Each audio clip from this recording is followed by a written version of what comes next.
আমাকেও অনেক খ্রিস্টান মেয়ে বিয়ের প্রস্তাব দিয়েছে, অনেক হিন্দু মেয়ে বিয়ের প্রস্তাব দিয়েছে। এটা আপনি ভাববেন হুজুর আপনি কি শো অফ করছেন?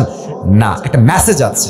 মনে রাখবেন, হিন্দুরা অনেকে হিন্দু আছে, বাট তারা জাস্ট বাধ্য হয়ে হিন্দু আছে। যেহেতু বাপ মা হিন্দু তাই সে হিন্দু। বাট অনেক হিন্দু আছে এমন যারা সুযোগ পেলে কালে পড়ে মুসলমান হয়ে যাবে, ঠিক কিনা বলে? তো আমি দেখেছি একজন মেয়ে যে হিন্দু আমাকে বিয়ে করার জন্য খুব বেশি পাগলামি সে করেছিল। তো যখন সে খুব বেশি পাগলামি করছে, মানে সব করার ডান, কাগজ করে নিয়ে আসছে, মুসলমান হয়ে যাবে, জাস্ট বিয়ে করতে চায় সে। তো আমি যে প্রস্তাব নিয়ে আসছে তাকে বললাম, ভাই তাকে একটু বললেন যে সে সব বাদ দিয়ে আসিফ হুজুর কেন বিয়ে করতে চায়, হিন্দু মেয়ে আর কি, খ্রিস্টান না।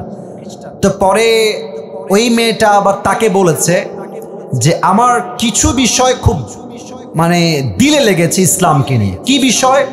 মেয়েটা বলেছে যে আসিফ হুজুর যখন ইসলামকে রিপ্রেজেন্ট করে, ইসলাম নিয়ে কথা বলে, আমার কাছে মনে হয় যে জীবনের কোনো কষ্টই কষ্ট নয় যে রব আমার বন্ধু হয়ে যায়। কথা ঠিক আছে কিনা বলে? এক নাম্বার কথা তার হৃদয়ে টাচ লেগেছে। দুই নাম্বার কথা সে এটা বলেছে যে আমরা হিন্দু কালচার ফলো করি, বাট হিন্দুদের অনেক কাজ আমার বুঝে আসে না। যেমন হিন্দুদেরকে গরুর পেশাব খেতে হয়, এটা তাদের একটা ধর্মের সিস্টেম। তো সেই মেয়েটা বলল যে ইসলামে তো এরকম কুরুচিপূর্ণ কোনো কাজ নাই তো নাই, এবং হুজুরদের যে আচরণ, জামা কাপড়, পোশাক, ভাষা, ভদ্রতা, নম্রতা, এটা আমাকে বোঝাতে বাধ্য করেছে যে ইসলাম হচ্ছে পৃথিবীর সবচেয়ে শ্রেষ্ঠ ধর্ম। যুবক ভাড়া ঠিক কিনা বলে? তো পরে আমি কেমনে কি করা যায়, যাদেরকে আমি মানা করেছি, আমি একটা ইস্যুকেই এখানে সামনে এনেছি যে প্রিয় বোন দেখেন, আমার এই মাইন্ডসেট নেই যে আমি আপনাকে আবার নতুন করে ট্রাই করতে পারবো। আমার মনে হয় আপনি আগে মুসলিম হয়ে যান, প্র্যাকটিসিং মুসলিম হওয়ার ট্রাই করেন, নামাজ কালাম শুরু করেন, দিনদার হয়ে যান। আপনি দেখবেন আপনার মতো মেয়েকে বিয়ে করার জন্য হাজার হাজার যুবক লাইন ধরে দাঁড়িয়ে যাবে, ঠিক কিনা বলে? আচ্ছা, আমি দেখতে পাচ্ছি যে তোমরা অনেকে বাদাম বিক্রি করছো, করো, সমস্যা নেই। ওই যে পটেটো, যে দাঁড়াও দেখি পটেটোওয়ালা, ওই যে তুমি দাঁড়াও তো বাবু, বিক্রি করো, সমস্যা নেই, আমার পারমিশন থাকলো, করো। দেখেন এটা কেন পারমিশন দিলাম, কারণ এই দেশ থেকে যারা পতন ঘটে চলে গেছে, এরা আমাদের পুরো দেশটাকে দেউলিয়া করে চলে গেছে। যুবক ভাইরা, মানুষগুলো আমরা বড্ড অভাবী হয়ে গেছি। আমাদের যে জুলুম হয়েছে আমাদের উপরে, আই কান্ট এক্সপ্রেস, এটা বলার কোনো ভাষা আমার কাছে নাই। তোমাদের যাদের বাদাম আছে বিক্রি করো, যাদের পটেটো আছে বিক্রি করো, সমস্যা নাই। এটা হচ্ছে হালাল রিজিকের মাধ্যম। তবে একটু খেয়াল রেখো যে পরিবেশে কোনো ব্যাঘাত না ঘটে। আমি চাই আমারও রিজিকের মাধ্যমে এইটা, আর যে তার রিজিক নিয়ে এখানে আসছে সেও যেন কামাই করতে পারে। কথা ঠিক আছে না প্রিয় ভাইয়েরা? আল্লাহর ব্যবসায় বরকত দান করুক। আমরা সকলেই জবান খুলে পড়ছি আমিন। আমি অবাক হয়ে যাই মাহফিলে গিয়ে, এই ছোট্ট ছোট্ট ছেলে, 7 বছর 8 বছর বয়স হবে, কেউ বাদাম বিক্রি করছে, কেউ পটেটো বিক্রি করছে। আমার কলিজে আঘাত লাগে, এত বয়স মাত্র। নিশ্চিত সে শখে তো বিক্রি করতে আসে নাই। তার পরিবার, তার অবস্থান, তার অর্থনৈতিক অবস্থান তাকে আজকে ছোট্ট বয়সে ইনকাম করতে বাধ্য করেছে। যুবক ভাইরা ঠিক কিনা বলো? তোমাদের যাদের অনেক অভিযোগ জীবন নিয়ে যে হুজুর আমি ভালো নাই, আমার এইটা নাই, ওইটা নাই, সেইটা নাই, যদি কখনো সময় পাও দিনাজপুরের রেল বন্দরে যেও, স্টেশনে যেও, বাস স্টেশনে যেও, দেখবা আল্লাহ তোমাকে ছাদের নিচে রেখেছে। অনেকে ঘুমানোর জন্য ছাদও পায় না, কম্বল খুঁজে পায় না দিনাজপুরের ভাইরা ঠিক কিনা বলে? গতকাল আমার মাহফিল ছিল বগুড়াতে। আমার যেই গাড়ি নিয়ে আমি মাহফিল করি, সেই মাহফিলটা বাসার থেকে বের হয়ে নষ্ট হয়ে গেছে। সেই গাড়ি চেঞ্জ করে অন্য আরেকটা গাড়ি, যেটা আমার গাড়ি নয়, ভাড়ার গাড়ি, কোনো মতে অ্যারেঞ্জ করে আমি নিয়ে আসছি। ওই গাড়িটা নিয়ে আসছি, ওই গাড়িটাও রাস্তায় নষ্ট হয়ে গেছে। দুইটা গাড়ি নষ্ট। রাত বাজে 12টা, কনকনে ঠান্ডা শীত, রাস্তায় কেউ নাই। কি করব? গাড়িতে কল দিচ্ছি, কেউ কলও ধরে। রাত বাজে 12টা 1টা, কেউ কল ধরে না। রেন্টে কারে কল দিলাম, ভাই একটা গাড়ি লাগবে আর্জেন্ট, ঘুমায় আছে, কেউ আসবে না। 2টার সময় এসে কোনো একটা সমাধান হলো। অন্য আরেকটা গাড়ি আমি নিলাম। আর এই যে 2টা ঘন্টা সিএনজিতে বসে, এত কনকনে শীত, মনে মনে ভাবলাম যে ইস আল্লাহ, তুমি আমাকে এত কষ্ট দিচ্ছ, আমি এত কষ্টে আছি। একটু পর সিএনজির যে ড্রাইভার, তিনি আমাকে নিয়ে বগুড়ার যেই রেলওয়ে স্টেশন আছে এটা তিনি ক্রস করলেন। আমি যা দেখলাম সঙ্গে সঙ্গে পড়লাম যে আলহামদুলিল্লাহ, আল্লাহ আমাকে অনেক ভালো রেখেছে। আমি দেখলাম রেল লাইনে ছোট্ট ছোট্ট বাচ্চারা শুয়ে আছে, ছোট্ট ছোট্ট বাচ্চা, আর বুড়ি মহিলাগুলো শুয়ে আছে। কারো গায়ে ল্যাপ নাই, খাতা নাই, কোনো মতে একটা ছেঁড়া বড়া চাদর গায়ে দিয়ে ঘুমায় আছে। তখনই আমি বুঝতে পারলাম যে আমাদের রব আমাদেরকে তাদের চাইতে 1000 গুণ বেশি শান্তিতে রেখেছে। যুবক ভাইরা আমার, ঠিক কিনা বলো? এই জন্য সবাই দিল খুলে মন খুলে পড়েন আলহামদুলিল্লাহ। না, এটা মন খুলে হয় নাই, পড়েন সবাই আলহামদুলিল্লাহ। আজকের প্রোগ্রামে বসতে পেরে আমরা সবাই খুশি না বেজার? তুমি আরেকবার এসে আরেকটু ব্ল্যাক টিপ মেরে দাও কলিজার ভাই, কোনো ক্ষোভ নাই, আমি ধমক দেওয়ার লোক না, একটু বেঁধে দাও, বারবার খুলে যাচ্ছে এটা। আজকের এই মাহফিলে যারা এসেছেন, বিবাহিত কে কে আছেন একটু হাত তুলুন তো, বিবাহিত ভাইয়েরা। আচ্ছা আচ্ছা, হাত নামান, হাত নামান। এবার যাদের বউটো কেউ নাই, সিঙ্গেল ভাইরা, তোমরা একটু হাত তুলো তো দেখি।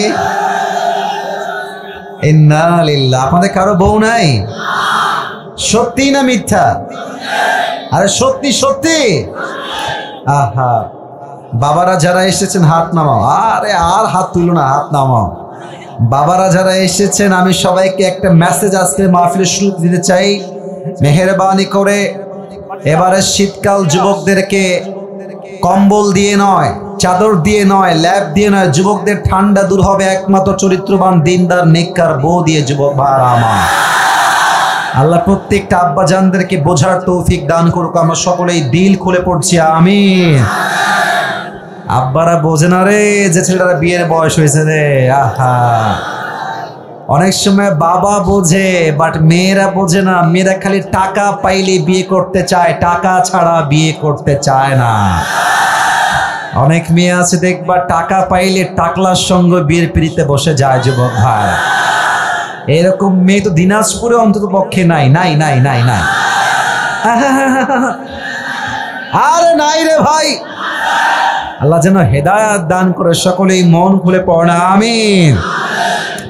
অনেক বোনেরা আমাকে দেখছেন, অনেক বোনেরা আমাকে শুনছেন। আমি সকলকে উইথ ডিউ রেসপেক্ট 2টা কথা বলতে চাই। নাম্বার 1, প্রিয় বোন আমার, শ্রদ্ধার সাথে আপনাকে বলছি, বোরকা পড়লেই কিন্তু আসলে প্রকৃতপক্ষের দিনদার হওয়া যায় না। দিনাজপুরের ভাইয়েরা, আমরা দিনাজপুরে দেখেছি, রংপুরে দেখেছি, রাস্তাঘাটে পার্কে যত মেয়ে প্রেম করে বেড়ায়, তার 80% মেয়ে হচ্ছে বোরকাওয়ালি মেয়েরা প্রেম করে বেড়ায়। যুবক ভাই, I don't measure everyone equally. সব মেয়েকে এক পাল্লায় মাপলে আমি আসিফের চরম লেভেলের ভুল হবে এইটা। Everyone has different kind of personality. সবার ব্যক্তিত্ব এক নয়, এক একজন এক এক রকম ব্যক্তিত্ব বিলং করে। তবে হ্যাঁ, একজন বোরকাওয়ালি চরিত্রহীন নারীর জন্য 1000 চরিত্রবান বোরকাওয়ালি মেয়ের বদনাম হয়ে যায়। তো যেই মেয়েরা ভাবেন যে আরে ভাই বোরকা পরে এমন ভাবে, বুঝছেন, মুখ ঢাকা, হাত ঢাকা, পা ঢাকা, यार ये तो अभी कभी जन्नत से भाग के दुनिया में आई है यार, ये तो कन्फार्म जन्नती है यार। কিন্তু যখন দেখি যে রাস্তাঘাটে বাদাম খাচ্ছে আর প্রেম করছে, আমার মাথায় জাস্ট একটা কথাই ঘোরে, এরা হচ্ছে উপরে ফিটফাট, ভেতরে পুরোটাই সদরঘাট। যদি এরকম কোনো মেয়ে দিনাজপুরে থাকে, আল্লাহ পরিপূর্ণ হেদায়াত দান করুক, পড়না আমিন। 2 নাম্বার কথা আমার প্রিয় বোনদের জন্য, আমি অনেক যুবককে আমার চোখের পানি ছেড়ে কান্না করতে দেখেছি, আমি নিজে দেখেছি। এক যুবক সেই দিন এসে আমাকে গাড়িতে বলছে, হুজুর ভালোবাসতাম একটারে, বাটপার বিয়ে করছে আরেকটারে। এরকম মেয়ে বাংলাদেশে আছে না যুবক ভাইয়েরা আমার? শুধু মেয়ে না, যুবকরাও আছে এরকম। প্রেম করে একটার লগে, বিয়ে করে আরেকটার লগে। এটা হচ্ছে উপরে ফিটফাট, ভেতরে সদরঘাট, ঠিক কিনা বলে? তো বেশিরভাগ ক্ষেত্রে মেয়েরা এই ধোঁকাবাজিটা করে। তারা বেটার অপশন খোঁজার জন্য একজনকে বাদ দিয়ে আরেক জায়গায় যেতে চায়। আমার প্রিয় বোন, একটা কথা মাথায় রাখবেন, টাকা দিয়ে কিন্তু শুধুমাত্র সুখ খুঁজে পাওয়া যায় না, চরিত্রের দরকার সবচেয়ে বেশি যুবক ভাইরা আমার। যেই মেয়েগুলো টাকার জন্য জাস্ট বুইড়াকে বিয়ে করেন, আপনি টাকা পাবেন, বাড়ি পাবেন, গাড়ি পাবেন প্রিয় বোন আমার, বাট আত্মকেন্দ্রিক কলিজার যে শান্তিটা আছে এটা টাকাওয়ালাকে নয়, একমাত্র নবীর আদর্শে আদর্শবান যুবককে বিয়ে করলে আপনি খুঁজে পাবেন। ঠিক কিনা বলেন? আল্লাহ প্রিয় বোনদেরকে দুইটা কথা বোঝার তৌফিক দান করুক। আমরা সকলেই দিল খুলে পড়ছি আমিন। প্রিয় ভাইয়েরা, বসার জায়গা থাকলে বসে যান, তাফসীর শুরু হবে তো।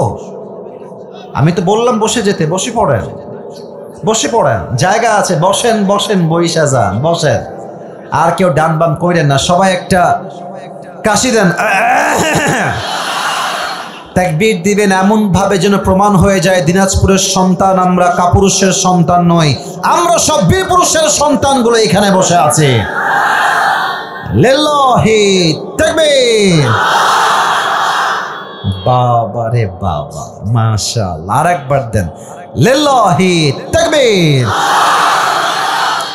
কোরআন থেকে আমি আসিফ আজকে একটা আয়াতের তাফসীর পেশ করব, তবে আয়াতের তাফসীর পেশ করার পূর্বে আমার কলিজার টুকরা মুরব্বী আব্বাজান যারা এসেছেন, আমার যুবক ভাইয়েরা যারা এসেছেন, মায়েরা বোনেরা যারা এসেছেন, সবার জন্য আজ 3টা নসিহত বলেই আমি আমার তাফসীরে ফিরে যাব।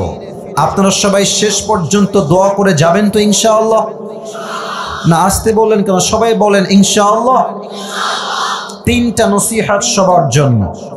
নাম্বার 1, আমরা যেই সালে আছি এটা হচ্ছে 2000 কত সাল? 24 সাল। মাসটা কিন্তু ডিসেম্বর, বছর কিন্তু শেষ। অনেকে দেখবেন বছরের শেষ রাতে গুনাহের জন্য তওবা না করে শুভ নববর্ষের নামে রাস্তাঘাটে গান বাজিয়ে বেহায়াপনা করবে যুবক ভাইরা আমার। না, এইটা করা যাবে না। আমি সবার কাছে এই 2024 সালের শেষ মুহূর্তে এসে ক্ষমা চাচ্ছি আমার প্রিয় ভাইরা। আমি যদি কখনো কাউকে নোয়িংলি অথবা আননোয়িংলি, ইচ্ছাকৃত অথবা অনিচ্ছাকৃত কাউকে কখনো কোনোভাবে হার্ট করে থাকি, কষ্ট করে থাকি, ফার্স্টলি মাই আল্লাহ ফরগিভ মি, প্রথমে আল্লাহ আমাকে মাফ করুক। আমি আপনাদের সবার কাছেও মাফ চাই।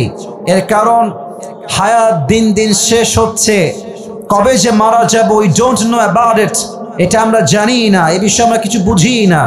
যে কোনো মুহূর্তে মালাকুল মউত চলে আসতে পারে আমাদের চোখের সামনে। 2024 সালের শেষে এসে সবার কাছে আমি দিল থেকে মাফ চাই। আল্লাহ যেন আমাদের সবাইকে একে অপরকে মাফ করার তৌফিক দান করে। সকলেই মন করে পড়েন আমিন। কে কতটুকু বাঁচবো আমরা জানা নাই। 2024 সালটাই হতে পারে আমার জীবনের শেষ সাল। হয়তো নেক্সট সালে আমি কবরের বাসিন্দা হয়ে যাব।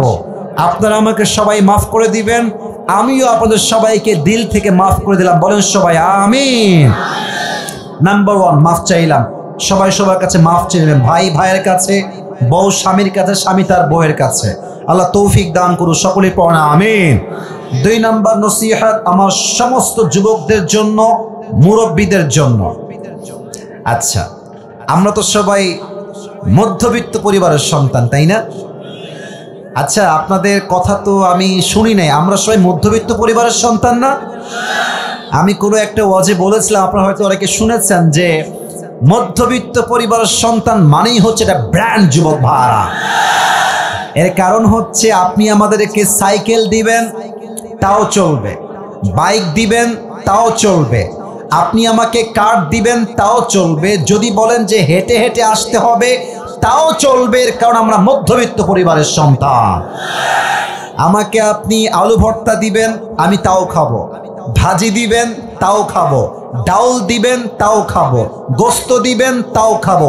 কিছুই দিবেন না, কিছুই দিবেন না, জাস্ট পানি দিবেন আর ভাত দিবেন, ওই পান্তা ভাত আমার মরিচ দিয়েও চলবে যুবক ভাইরা আমার। এর কারণ আমি বড়লোক ঘরের আদরে পেলে পোষা বড় বড় হওয়া ব্রয়লার মুরগি নই। আমি মধ্যবিত্ত পরিবারের সন্তানের কঠোর পরিশ্রমী সন্তান যুবক ভাইরা আমার। তা আমি সবাইকে একটা কথা বলতে চাই, মাঝে মাঝে কারো বাড়ি দেখলে, কারো ভালো জামা দেখলে, কাউকে একটু হাসি খুশি দেখলে আমরা হতাশ হয়ে যাই। আমরা ভাবি হয়তোবা সে আমার চাইতে অনেক ভালো আছে। না না না না, মনে রাখবেন প্রত্যেকটা হাসির পেছনে একটা কষ্ট লুকিয়ে আছে। প্রত্যেকটা কষ্টের পেছনে আরো বিশাল বড় পাহাড় পরিমাণ কষ্ট লুকিয়ে আছে। ঠিক কিনা বলেন? পৃথিবীতে সমস্যার বাহিরে কেউ বসবাস করে না। জনপ্রিয় ব্যক্তির সমস্যা একরকম, নন ফেমাস ব্যক্তির সমস্যা আর একরকম, ধনীর সমস্যা একরকম, গরিবের সমস্যা একরকম। পৃথিবীতে সমস্যাবিহীন কেউ নয়। বাট মূল কথা হচ্ছে বান্দা তার প্রত্যেকটা অবস্থায় যদি বলতে পারে আলহামদুলিল্লাহ আলা কুল্লি হাল, I am okay, I am perfect, I am just grateful to my lord, আমাকে আল্লাহ যা দিয়েছে তাতেই আমি খুশি, দেখবেন পুরো জীবনটাই জান্নাতের বাগান হয়ে যাবে। সুবহানাল্লাহ পড়ে সবাই। So don't compare yourself with anybody. You have to compare yourself with your Lord. আল্লাহর সঙ্গে যে কম্পেয়ার করেন যে আল্লাহ তুমি আমাকে কি কি দিয়েছো, আল্লাহ তুমি আমাকে যা দিয়েছো এটা অনেকের কাছে নাই, আবার অনেকের কাছে যা আছে এটা আমার কাছে নাই। অতএব যা নাই তা নিয়ে আফসোস নয়, যা আছে তাই নিয়ে আমরা শুকরগুজার হয়ে পড়বো সবাই আলহামদুলিল্লাহ। পড়েন সবাই আলহামদুলিল্লাহ। ওই ডানের ভাই আলহামদুলিল্লাহ কয় নাই, বলো সবাই আলহামদুলিল্লাহ। সর্বশেষ কথা আমার কলিজার টুকরা যুবকদের জন্য এটা বলে আমি আমার আয়াতের তাফসিরে ফিরে যেতে চাই। যুবক ভাইয়েরা, নিজের জীবনটাকে, ক্যারিয়ারটাকে সুন্দর করো। মনে রাখবা আজকালকার বাপ মারাও স্বার্থ ছাড়া ভালোবাসতে চায় না। কথা বিশ্বাস হয় নাই, তাই না? হ্যাঁ, বিশ্বাস হবে, আর একটু সময় লাগবে। যাদের বিশ্বাস হচ্ছে না আর একটু সময় লাগবে। দেখবা বাসায় 3 ছেলে, 2 ছেলে ইনকাম করে, আর এক ছেলে বেকার। তুমি দেখবা বাপ মা যারা কাজ করে তাদেরকে বেশি ভালোবাসে, যারা টাকা পয়সা না থাকে বাপ মা ভালোবাসতে চায় না। যুবক ভাইরা, আমি নিজে দেখেছি, আমার নিজে দেখা। ইনকাম নাই, বাপ মা মাঝে মাঝে খেতে বসে, ছেলেটা একটা টুকরা ভাত হাতে নিয়েছে খাওয়ার জন্য, বাপ বলছে তোর তো ভাত খাওয়ার যোগ্যতাই নাই, তুই বের হয়ে যা, আর কতদিন আমার ঘাড়ে বসে বসে খাবি। মা বলছে তুই বের হয়ে যা, তোর মতো সন্তান আমার দরকার নাই। টাকা দিবেন, দেখবেন যে আপনি বাপের কাছেও প্রিয়, মায়ের কাছেও প্রিয়, বউয়ের কাছেও আপনি প্রিয় হয়ে যাবেন। এটা তিতা বাস্তব কথা।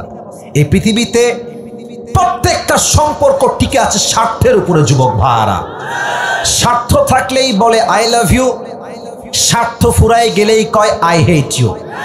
টাকা থাকলে দেখবা আশেপাশের ভালোবাসার মানুষের কোনো অভাব নাই, আর যখনই পকেট ফাঁকা দেখবা নিজের ঘরের বউটা তোমাকে আর ভালোবাসছে না।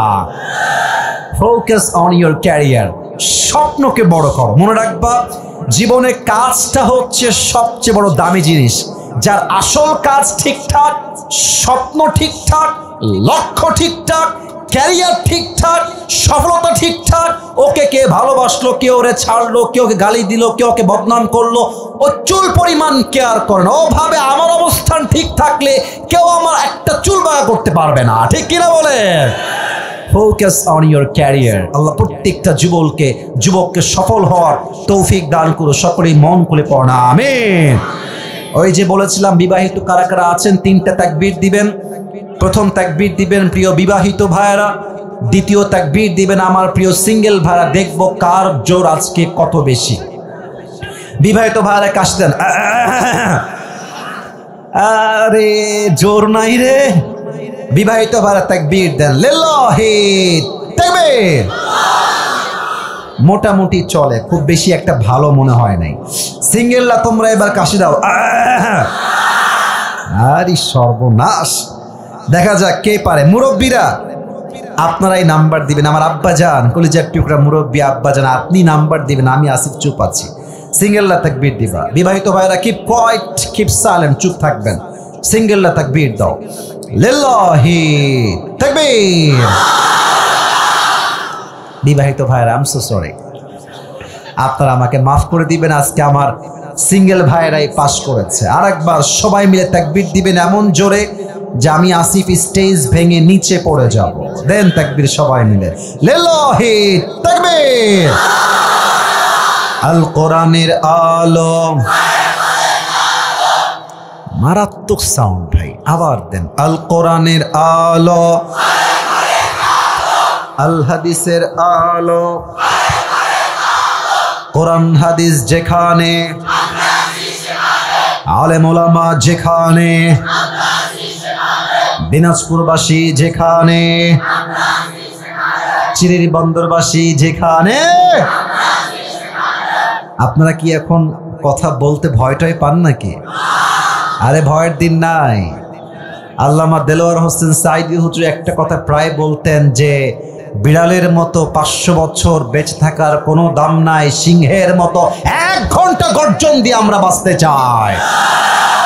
উনি এটা প্রমাণ করেছেন, ঈমান যদি হয় তাজা, পুরো জীবনটাই জেলখানায় কাটানো যায়, শহীদ হওয়া যায়, বাট মরতে মুমিন, মুজাহিদ মুমিন বাতিলের সামনে জীবন দিতে প্রস্তুত আছে, বাট তার মাথাকে বাতিলের সামনে মুমিন বান্দা নত করতে প্রস্তুত নয়। যুবক ভাইরা, দিস ইজ ঈমান, এটাই হচ্ছে ঈমান।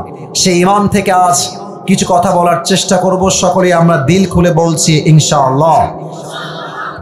আজ আমরা তাফসীর করব কোরআনুল কারীমের 4 নাম্বার পারার থেকে। আমি সবার থেকে উত্তর চাই, কত নাম্বার পারা? ভাই এখানে মিডিয়ার রেকর্ড চলছে, আপনারা আওয়াজ কমায় না, দিনাজপুরের বদনাম হবে। আবারও বলেন, কত নাম্বার পারা? হ্যাঁ, দিস ইজ দ্য সাউন্ড, এটাই চাই আমি সবার থেকে। সূরাটার নাম হচ্ছে সূরাতু আলে ইমরান। বলেন সবাই, সূরাতু আলে ইমরান। আমার আব্বাজানরা কথা বলছে, মাশাআল্লাহ। বলেন তো সবাই, সূরাটার নাম কি? আলে ইমরান, মাশাআল্লাহ। আয়াত সংখ্যা হচ্ছে 102। বলেন সবাই, কত নাম্বার আয়াত? 102। এই সূরাতে আল্লাহ তাআলা এই আয়াতে আমাদের জন্য 2টা মেসেজ দিয়েছেন। বলেন সবাই আওয়াজ দিয়ে, কয়টা মেসেজ? যে কোনো আয়াতের তাফসীর পেশ করতে গেলে মোট 4টা জিনিস খুব বেশি প্রয়োজন হয়। There are 4 things that is most important to talk about. 4টা বিষয়কে হাইলাইট না করলে কোন আয়াতের তাফসীর কখনো পারফেক্টলি করা যায় না। 4টা বিষয়। নাম্বার 1, রাইট প্রনাউন্সিয়েশন, সঠিক তেলাওয়াত, শুদ্ধ তেলাওয়াত। নাম্বার 2, রাইট ট্রান্সলেশন, সঠিক তর্জমা। এন্ড থার্ড হচ্ছে what's the explanation of this আয়া, এই আয়াতের ব্যাখ্যা কি। And the fourth is what's the lesson that you have got from this আয়া, এই আয়াত থেকে তুমি কি শিক্ষা পেয়েছো। এই 4টা বিষয়ে তাফসীর না করলে কখনো কোনো আয়াতের তাফসীর কখনো সম্পূর্ণ হতে পারে। আসুন আমরা প্রথম অংশে ঢুকে যাই। আমি দেখতে পাচ্ছি ডানে বামে সামনে পেছনে আজকের মাহফিলটা, যদি আমার ভুল না হয় 90 ভাগের বেশি আজকের মাহফিলে কলিজার টুকরা যুবক ভাইরা অংশগ্রহণ করেছে। আমি তোমাদের থেকে একটা আশাই রাখবো, শান্ত পরিবেশ দিবার। কেউ ওয়াজের মাঝে উঠে গেলে ওর লুঙ্গি টাইনা ধরে বসায় দিবা, তবে লুঙ্গি যেন খুলে না যায়। কেউ উঠবেন না, উঠলে কিন্তু ধমক খাবেন।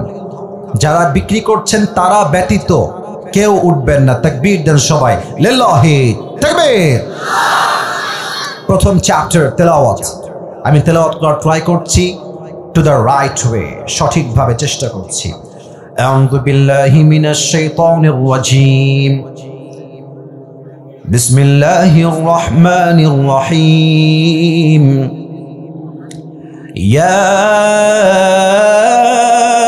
আইয়ুহাল্লাযীনা আমানু তাকুল্লাহা হাক্কা তুকাতিহি ولا تموتن إلا وأنتم مسلمون.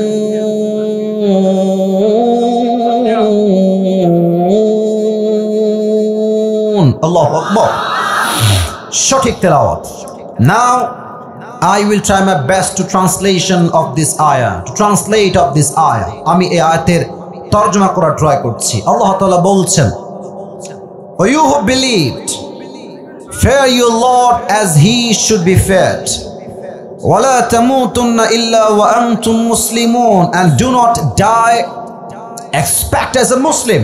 2টা মেসেজ। 1, হে ঈমানদারেরা, তোমরা তোমাদের রবকে ভয় করো ভয় করার মতো। জাস্ট ফোকাস অন দিস আয়া, একটু বুঝবেন। আল্লাহ বলছেন শুধু ভয় করো, it's exactly not like that, এতটুকুই শেষ নয়।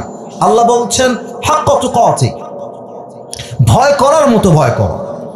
ওয়ালা তামুতুন্না ইল্লা ওয়া আনতুম মুসলিমুন, যেহেতু তোমাদেরকে মরতেই হবে, তোমরা মুসলমান না হয়ে মারা যেও না। আবারও বলছি, যেহেতু তোমাদেরকে মরতেই হবে, কুল্লু নাফসিন যায়িকাতুল মাউত, everyone has to take the test of death, প্রতিটা মানুষকে মৃত্যুর স্বাদ যেহেতু গ্রহণ করতে হবে, অতএব মরার সময় মুসলমান না হয়ে মরে যেও না।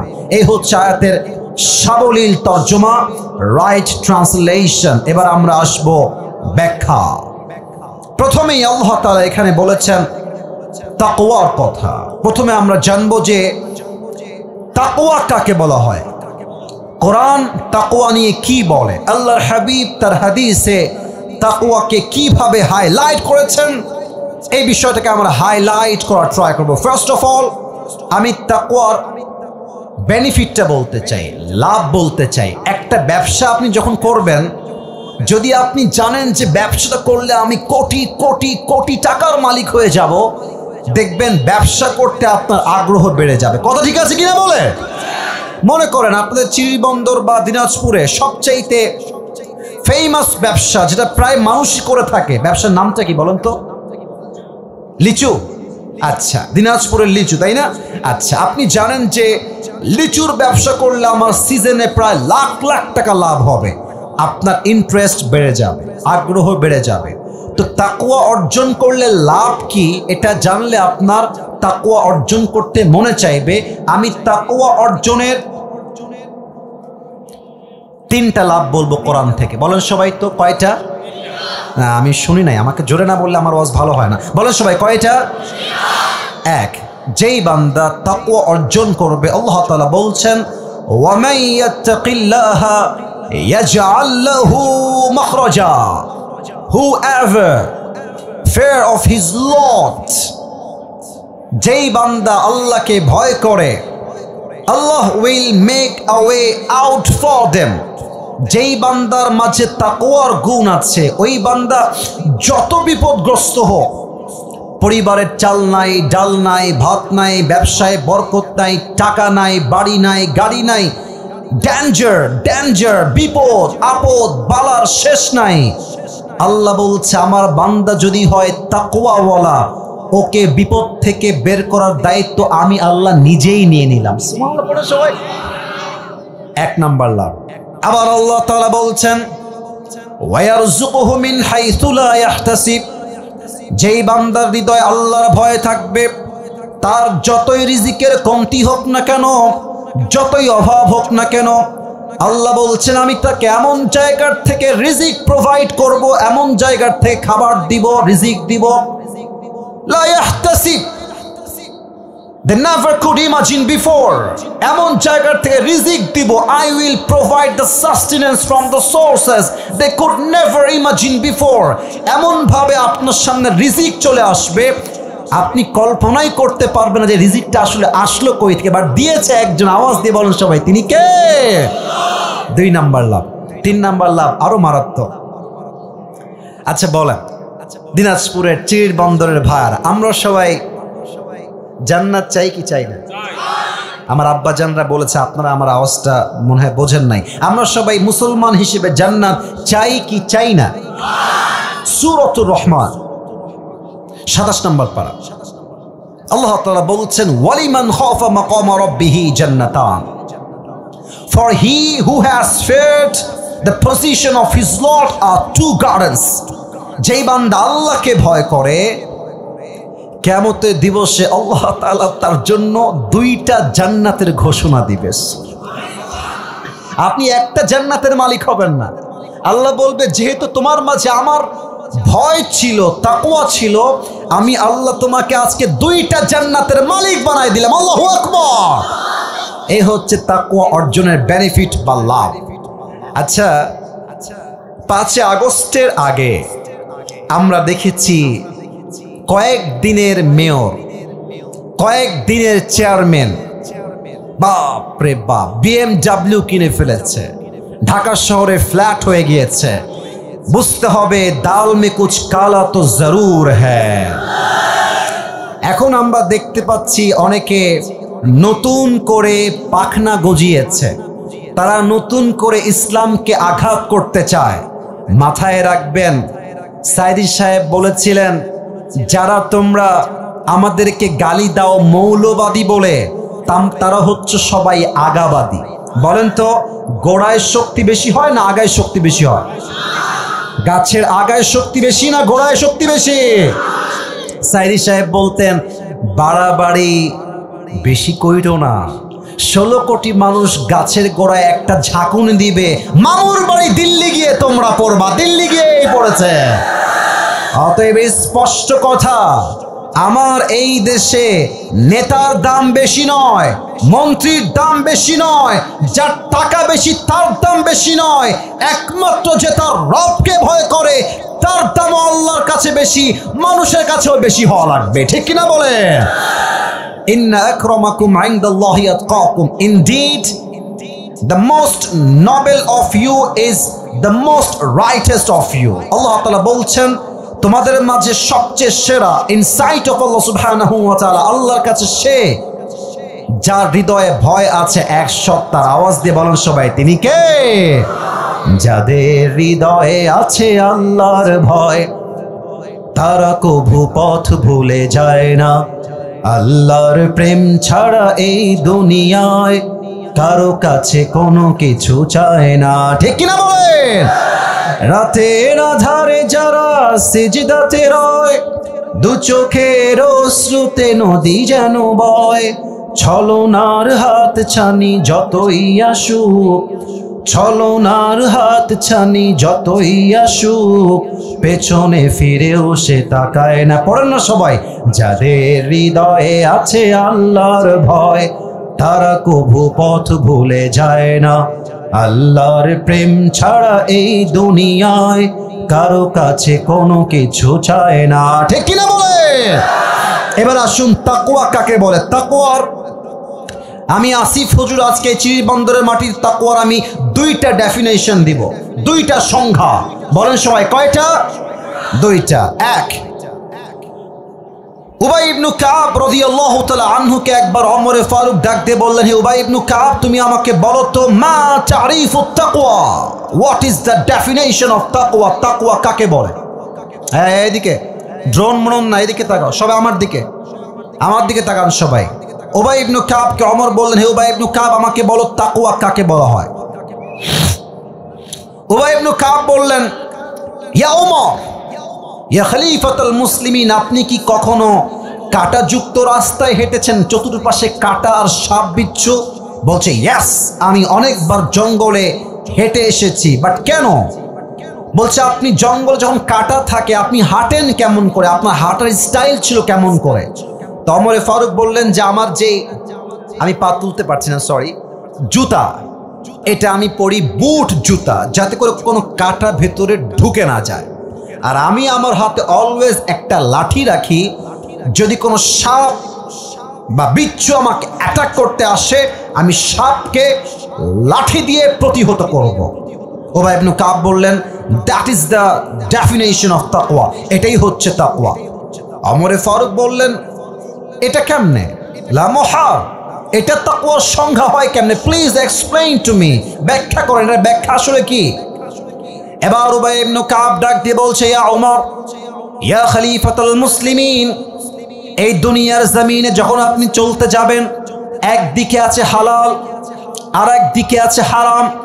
মনে করেন আমাদের এই বাংলাদেশে আজকাল মামা খালু না থাকলে সরকারি চাকরি পাওয়াই যায় না। সরকারি কেন, যে কোনো চাকরি পেতে গেলেই বলবে যে মিষ্টি আর চা খাওয়ার জন্য 5 লাখ টাকা দিলেই আপনার চাকরিটা হয়ে যাবে। ডক্টর ইউনূস সাহেবকে আমি একটা আবদার করতে চাই, আপনি নিয়ম করবেন, যদি কোনো যোগ্য ব্যক্তি চাকরি নিতে গিয়ে ঘুষ দিতে হয়, যে ঘুষ নিবে তার জিহ্বাটা ছেড়ে ফেলতে হবে। যুবক ভাইরা আমার,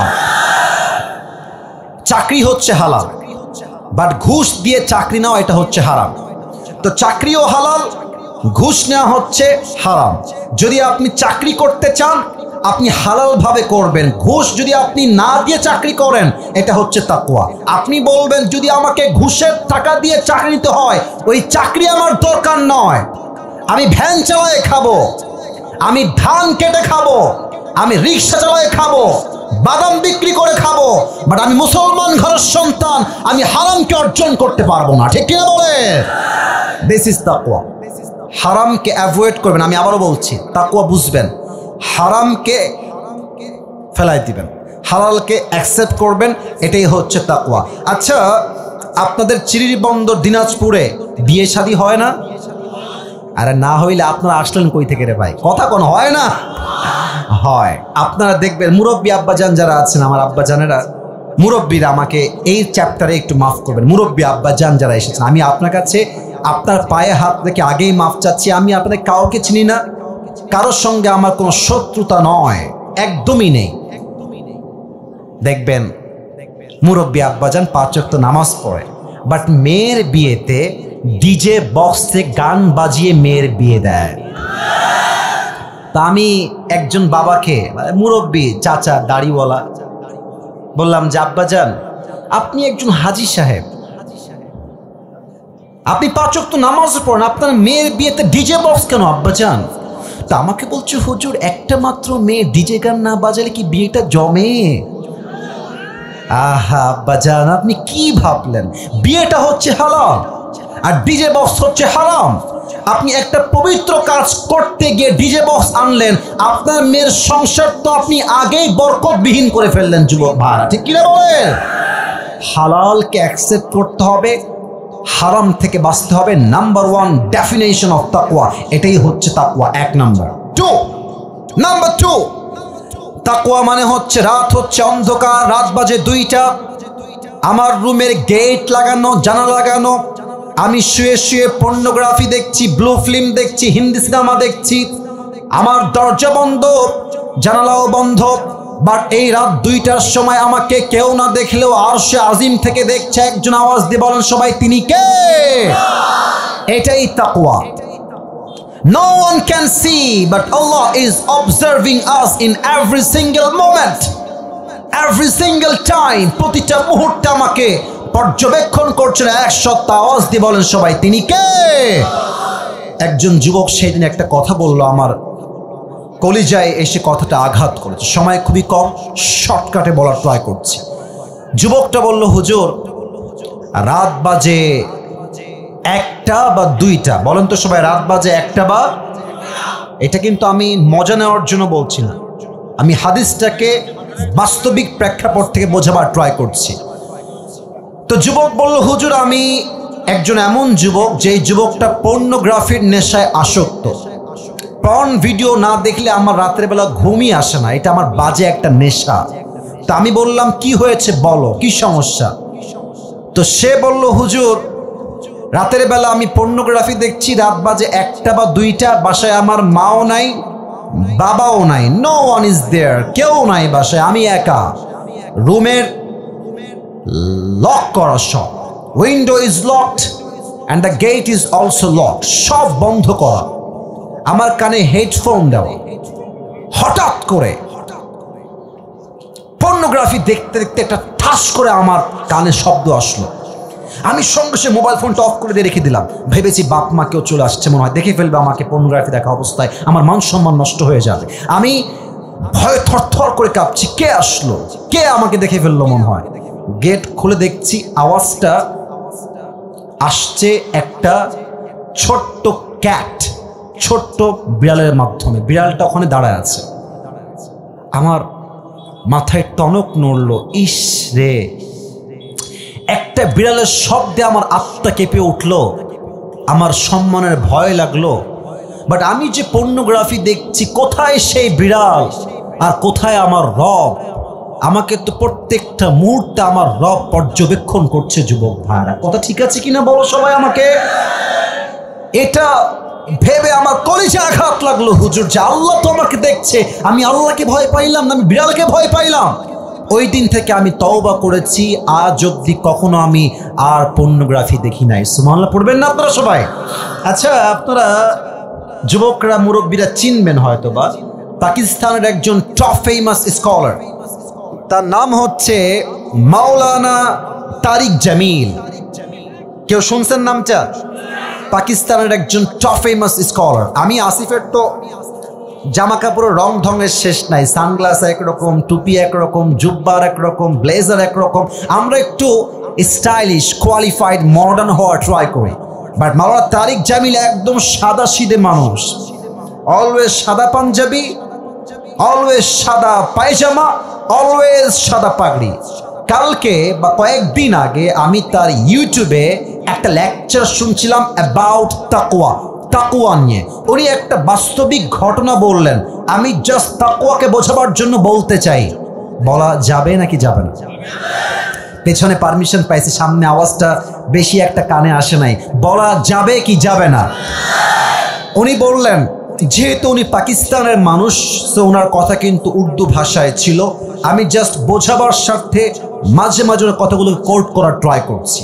মাওলানা তারিক জামিল বললেন, একজন যুবক, মুসলমান ইমানদার যুবক, হুজুর টাইপের, তাবলীগ করে সে, তো সে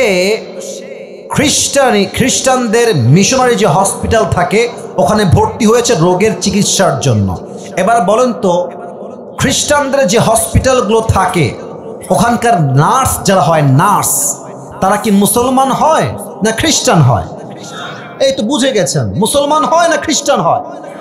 খ্রিস্টান হয়। তো যুবকটা প্রায় 7 দিন যাবৎ মেডিকেলে ভর্তি। 10 দিন যখন হয়ে গেছে, পাকিস্তানের সেই খ্রিস্টান মিশনারি হসপিটালে একজন নার্স এসে যুবককে বলছে, मैं आपसे शादी करना चाहती हूँ, আমি আপনাকে বিয়ে করতে চাই। সে কিন্তু খ্রিস্টান, আর যুবকটা কি খ্রিস্টান না মুসলমান? মুসলমান। তো যুবক তো এটা শুনে আকাশ থেকে পড়েছে, মেরে बहन आप मुझसे शादी क्यों करना चाहते हैं? আপনি আমাকে কেন বিয়ে করবেন? আমি হলাম মুসলমান और आप तो एक ईसाई है, आप तो मुस्लिम नहीं है, तो हमारी शादी नहीं हो सकती, ये हलाल नहीं होगा। मेटा बोलছে हलाल होबे केमने? तो बोलছে যে अगर आपको ये हलाल करना है तो आपको पहले मुसलमान होना पड़ेगा, আপনাকে আগে মুসলমান হতে হবে, তারপরে এই বিয়েটা জায়েজ হবে। তো মেয়েটা বলছে, আপনাকে বিয়ে করার জন্য আমি মুসলমান হতেও রাজি আছি। আপনার সুবহানাল্লাহ পড়লেন না যে প্রিয় ভাইরা আমার? আরে ভাই সবাই মিলে একবার পড়েন না সুবহানাল্লাহ। এটা মূল মেসেজ নয়, সামনে আমার মূল কথা আছে।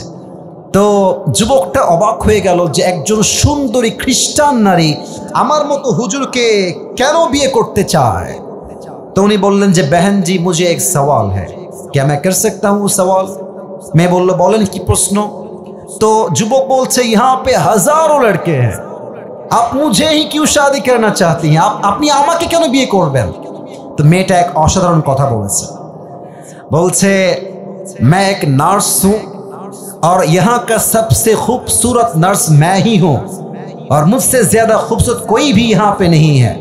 तो जब भी मैं इस रूम में आता हूँ तो मैं देखता हूँ कि हर कोई मुझे आँख उठा के देखती है कि कितनी हसीन लड़की यहाँ पे आई हुई है, लेकिन तुम अकेला एक इंसान हो, जब भी मैं आती हूँ यहाँ पे तुमने कभी भी मेरी तरफ आँख उठा के नहीं देखा।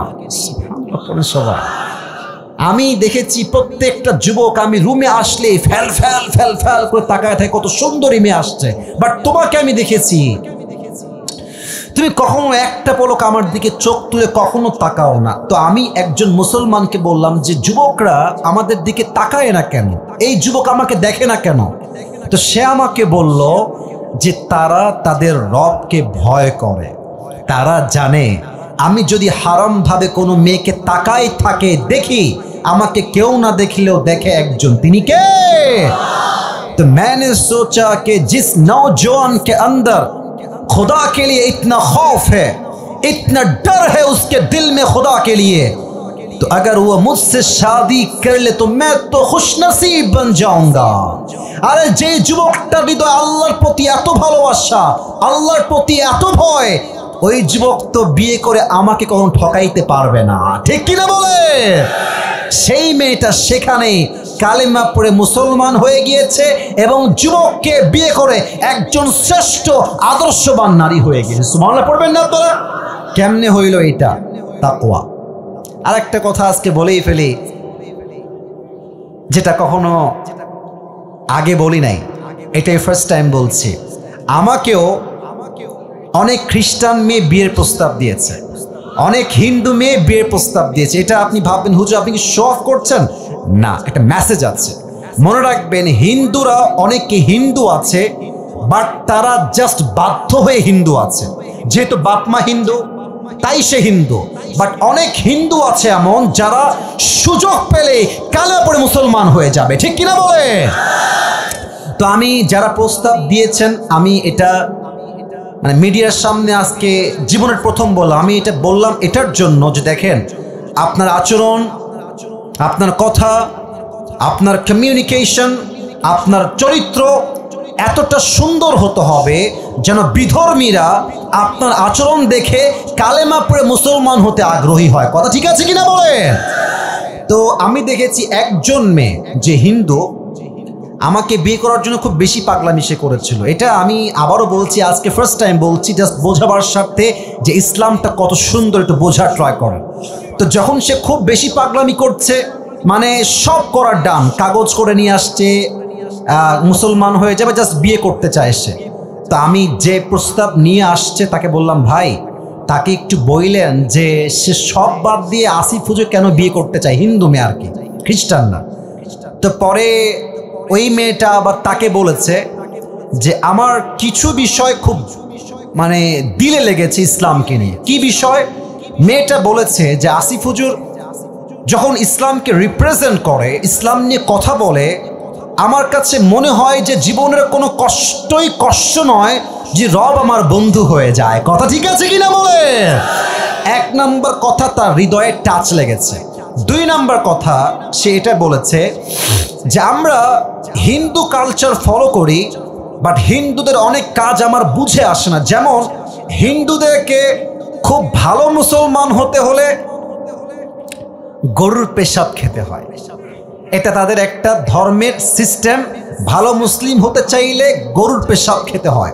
তো সেই মেয়েটা বলল যে ইসলামে তো এরকম কুরুচিপূর্ণ কোনো কাজ নাই তো নাই, এবং হুজুরদের যে আচরণ, জামা কাপড়, পোশাক, ভাষা, ভদ্রতা, নম্রতা, এটা আমাকে বোঝাতে বাধ্য করেছে যে ইসলাম হচ্ছে পৃথিবীর সবচেয়ে শ্রেষ্ঠ ধর্ম। যুবক ভাইরা ঠিক কিনা বলে?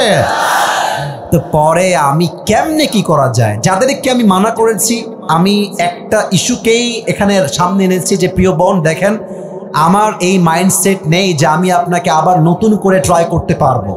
আমার মনে হয় আপনি আগে মুসলিম হয়ে যান, প্র্যাকটিসিং মুসলিম হওয়ার ট্রাই করেন, নামাজ কালাম শুরু করেন, দিনদার হয়ে যান।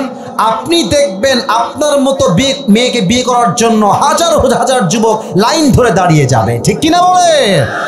তা আমার উদ্দেশ্য হচ্ছে রবের ভয় থাকতে হবে, আল্লাহর জন্য কাজ করতে হবে, তাকওয়া নিয়ে চলতে হবে, যে আল্লাহর হয়ে যাবে পুরো দুনিয়া তার গোলাম হয়ে যাবে। ঠিক কিনা বলে? আচ্ছা, শেষ একটা হাদিস বলে আমি আমার, যেহেতু আমাকে অলরেডি স্লিপ দিয়েছে হুজুর, টাইম ইজ ভেরি শর্ট, আপনাকে শেষ করতে হবে একটা কাজের মাধ্যমে। তো আমি চাই, আমি আসছি 2:40, এখন বাজে প্রায় 4টার কাছাকাছি, আর মাত্র 5 মিনিট 4টা বাজতে মনে হয় বাকি আছে। আমি সবাইকে চাই, সবাই এই মুহূর্তে 2টা হাত তুলবেন, সবাই, কেউ বাদ যাবেন না। আমি যা বলতে বলি সবাই বলবেন। বলেন সবাই হুজুর। আরে ভাই জোরে কোন বলেন সবাই হুজুর। আমরা। এত আস্তে কেন? বলেন সবাই আমরা দিনাজপুরের সন্তান। আপনাকে এত আস্তে বলেন সবাই আপনাকে। এবার জোরে বলবেন ওয়াদা দিলাম আমরা কেউ দোয়া না করে উঠে যাব না। হাত কোথায়? এমনি উঠে যাব না। সবাই বলেন দিল খুলে ইনশাআল্লাহ। আর একবার বলেন সবাই ইনশাআল্লাহ। প্রবাদ বাক্য আছে না একটা, যে শেষ ভালো যার সব ভালো, তাই আমরা সবাই জানি। আর একটা জিনিস দেখেন, প্রায় 1.5 ঘন্টার কাছাকাছি আমি কথা বলছি, এখান থেকে উঠেই যায় না, ডানবামি হয় না। এটাই প্রমাণ এই দিনাজপুরের মাটি পুরোটা ইসলামের ঘাঁটি আমার যুবক ভাইরা, ঠিক কিনা বলেন? আপনি বিশ্বাস করেন, রংপুর, দিনাজপুর, সৈয়দপুর, নীলফামারী, ঠাকুরগাঁও, এখানে যেই পরিমাণ প্রোগ্রাম হয় পুরো দেশের টপ লিস্টে এই বিভাগ, এই জেলাগুলো রয়েছে যুবক ভাইরা, ঠিক কিনা বলেন? আল্লাহ এই মানুষগুলোকে কবুল করুন, সকলেই দিল খুলে পড়েন আমিন। আচ্ছা, 2টা মেসেজ দিয়েছিলাম, এক হচ্ছে আল্লাহকে ভয় করার মতো ভয় করো, আর এক হচ্ছে তোমরা প্রকৃতপক্ষের মুসলিম না হয়ে মারা যেও না। এই শেষ একটা মেসেজ কয়েক মিনিট ব্যাখ্যা করব, তারপরে জাস্ট রুমাল কালেকশন হবে, দোয়া হয়ে যাবে, তারপরে নামাজ হবে। সবাই থাকবেন তো ইনশাআল্লাহ? আচ্ছা, এবার আমাকে উত্তর দেন, আমরা সবাই হিন্দু না মুসলমান?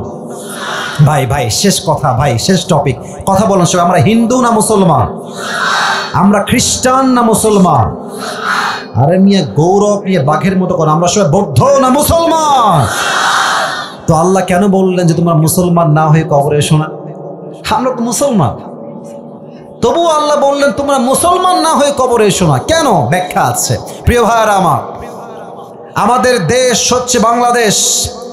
আমরা মুসলমানরা সাম্প্রদায়িক দাঙ্গা লাগাতে চাই না, আমরা সম্প্রীতি নিয়ে থাকতে চাই। আমরা দাঙ্গা নয়, আমরা শান্তিপ্রিয় মুসলমান যুবক ভাইরা, ঠিক কিনা বলে? আমাদের পাশের দেশ ভারত হচ্ছে আমাদের দেশের সবচেয়ে বড় শত্রু দেশ, বলতে আমার লজ্জা লাগছে, এই সত্য কথা যুবক ভাইরা।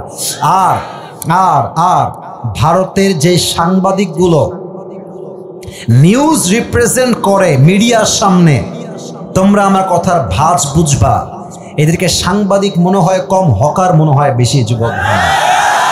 আর একটা আছে, বাংলাদেশ আর থাকবে না। আমি অভিমান করেছি, আমি কোনো চিল্লা ফাল্লা করবো না। বেটা তুই বাংলাদেশ থাকবে না, তুই বলার কে রে? তোর বাপের বেটা তুই হয়ে থাকলে বাংলাদেশে একবার আয় না, তোর পিঠের একটা হাড্ডি চামড়া বাকি থাকবে না যুবক ভাইরা আমার। আমরা তো মারামারি চাই না, তাই চুপচাপ থাকি। আর একে দেখলে আমার কেন যেন এই হিজড়া মনে হয়, আর একে দেখলে আমার ফিল হয় যে এই বেটা সাংবাদিক হওয়ার যোগ্য নয়। ঢাকার গুলিস্তানে আন্ডার প্যান্ট বিক্রি করলে বেশি মানাবে দিনাজপুরের ভাই। আমরা মুসলমান ঘরের সন্তান, তাই আমরা দাঙ্গা চাই না। তবে ভারতকে বুঝতে হবে, আমরা সংখ্যায় কম হতে পারি, বাট আমাদের মাঝে ইমানের জোর আছে, কোরআনের ভালোবাসা আছে। পানি যতই নম্র হোক, যতই ঠান্ডা হোক, বাট পানির স্রোত যখন একবার শুরু হয়ে যায়, পানির তর্জন গর্জন স্রোতে আকাশ সমান পাহাড়কেও পানি ভেঙ্গে চুরে 2 টুকরো করে দেয় যুবক ভাইরা আমার। অতএব ভারত যদি ভাবে আমার দেশের 1 ইঞ্চি মাটিকে তারা দখল করবে, স্পষ্ট পয়গাম, আগামীতে কোন স্বৈরাচারের মাধ্যমে যদি আমার দেশের স্বাধীনতা সার্বভৌমত্বে একটা আঘাত করা হয়, এই দিনাজপুরের মাটির থেকে একটা শহীদ আবু সাঈদ নয়, হাজার হাজার শহীদ আবু সাঈদ মাথায় কাফনের কাপড় বেঁধে রাস্তায় জীবন দেওয়ার জন্য, শহীদ হওয়ার জন্য প্রস্তুত হবে। 2 হাত তুলে বলেন সবাই, ঠিক কিনা?